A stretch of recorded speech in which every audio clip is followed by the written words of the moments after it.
And for more on this, we're joined by Jonathan Offei-Ansah, who's an Africa analyst and founder of Africa Briefing magazine. Welcome back, Jonathan. Now, how will the death of the Defence Minister, Sadio Kamara, impact the risk premium for foreign mining firms operating in the Sahel?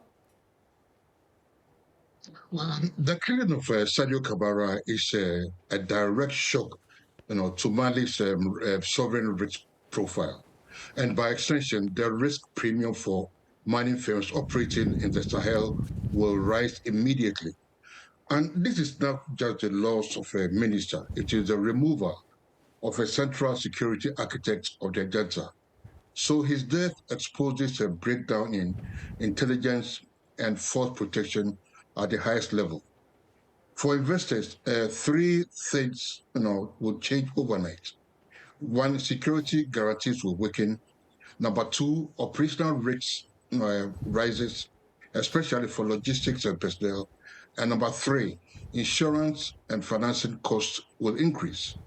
So in practical terms, we should expect higher political risk insurance premiums, delays in project timelines, repricing of Mali exposure in frontier market portfolios.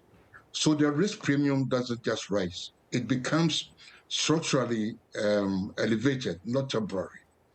Right, and with Mali seeking $2.5 billion from regional markets, can the junta maintain investor confidence amidst this sudden security vacuum?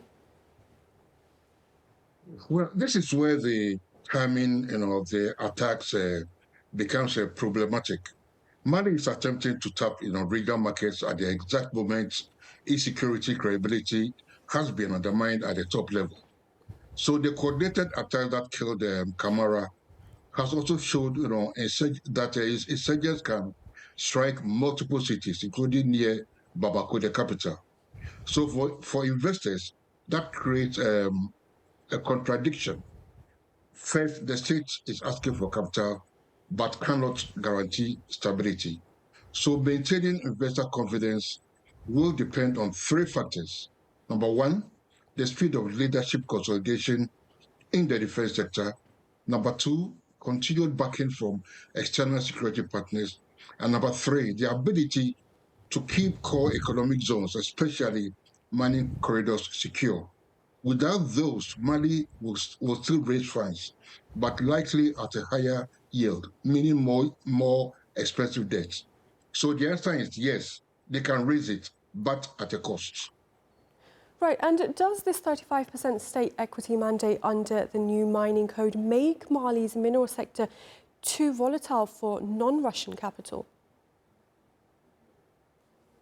In the current context, yes, it amplifies volatility for Western institutional investors. On its own, a 35% stake is not unusual in resource nationalism. But when you combine it with political instability, security deterioration, and policy unpredictability, it becomes a deterrent. What we are seeing is a capital segmentation effect.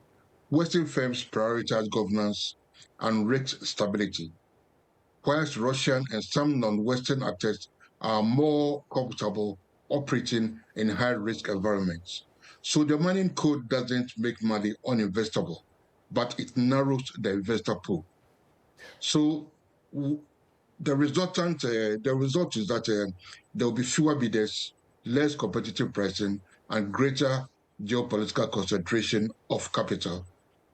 And can the projected 15% growth in global lithium output withstand a prolonged disruption of Mali's projects?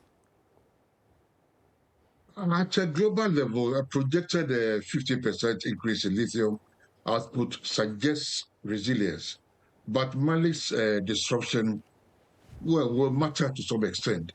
I mean, projects like like the one in Gulamina and Buguni are not just marginal.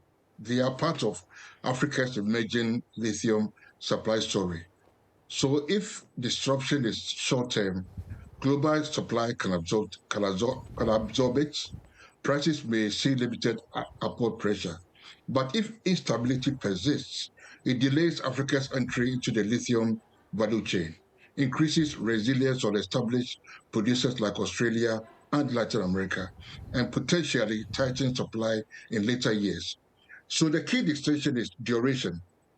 Short disruption will be manageable, but prolonged instability will cause structural supply risk.